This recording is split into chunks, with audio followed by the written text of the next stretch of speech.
एक समय की बात है। एक शक्तिशाली राजा था। उसके पास सब कुछ था। अथाह धन दौलत, विशाल सेना और अपार समृद्धि।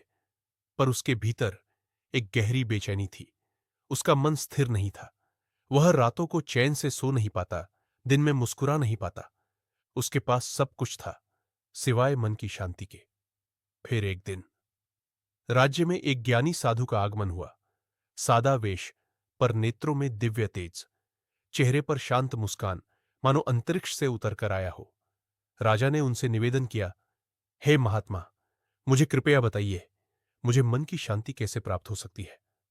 साधु मुस्कुराए और अपनी झोली से एक छोटी प्राचीन सी अंगूठी निकालकर राजा को थमा दी।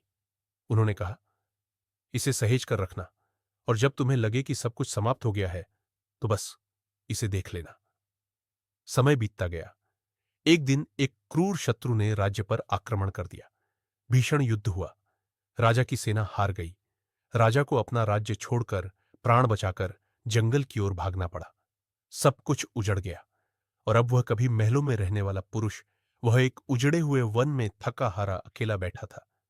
वहीं एक विशाल वृक्ष के नीचे राजा धूल से सना हुआ, फटे वस्त्रों में, जीवन से हार चुका लग रहा था। तभी उसे याद आई वो साधु और वो अंगूठी। उसने कांपते हाथों से अंगूठी निकाली और उसमें उकेरे हुए शब्द पढ़े, यह समय भी बीत जाएगा। बस उसी क्षण उसके भीतर एक अद्भुत परिवर्तन होने लगा। चेहरे पर धीरे धीरे एक शांत मुस्कान छा गई। उसकी आंखों में अब हार नहीं थी, स्वीकृति थी। राजा ने सब कुछ त्याग दिया। अहंकार, वैभव, सिंहासन और गहन ज्ञान की खोज में साधुओं की संगति में रहने लगा।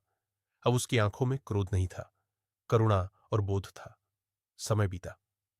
जनता ने फिर से उसी राजा को अपना राजा बना लिया, मगर अब वह राजा नहीं, एक सेवक था। उसकी पहचान अब शासन से नहीं, सेवा से थी। हर दिन वह उस अंगूठी को देखता था, मगर अब उसमें दुख नहीं, बल्कि बोध और संतुलन दिखता था। और एक दिन शाम के समय महल के बाग में एक बेंच पर अकेला बैठा हुआ राजा उसी अंगूठी को थामे मुस्कुरा रहा था।